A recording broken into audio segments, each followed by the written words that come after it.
যুক্তরাষ্ট্র ইসরায়েলের যুদ্ধ শেষ করার প্রস্তাব নিয়ে ইরানের সাথে আলোচনায় অন্যতম প্রধান ইস্যু হয়ে উঠেছে তেহরানের সমৃদ্ধ ইউরেনিয়ামের মজুত ও হরমুজ প্রণালীর ওপর নিয়ন্ত্রণ।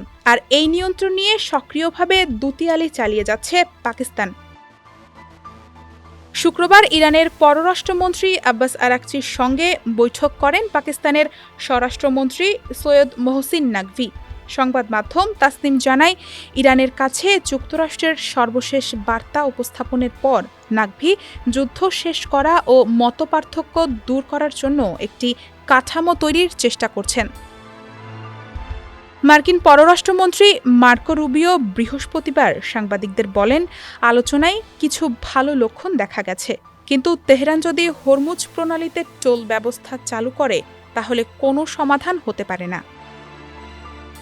এদিকে ইরানের এক ঊর্ধ্বতন কর্মকর্তা সূত্র রয়টার্সকে জানায়, মতপার্থক্য কমে এসেছে, তবে ইউরেনিয়াম সমৃদ্ধকরণ ও হরমুজ প্রণালী এখনও অমীমাংসিত বিষয়গুলোর মধ্যে রয়েছে।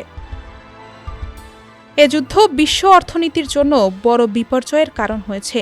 তেলের দাম লাগামহীন মুদ্রাস্ফীতির আশঙ্কাকে উস্কে দিয়েছে।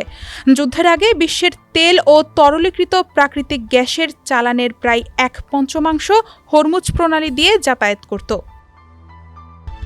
ট্রাম্প হরমুজ নিয়ে ইরানের সমালোচনা করে বলেন, আমরা এটিকে উন্মুক্ত ও মুক্ত রাখতে চাই, আমরা কোনো টোল চাই না। এটি একটি আন্তর্জাতিক জলপথ। ইরান বলছে হরমুজের একটি অংশ ইরানের জলসীমায় পড়ে, এ কারণে যুদ্ধে ক্ষতিপূরণ হিসেবে তারা প্রণালীতে টোল আরোপ করবে। ডেস্ক রিপোর্ট, সমকাল।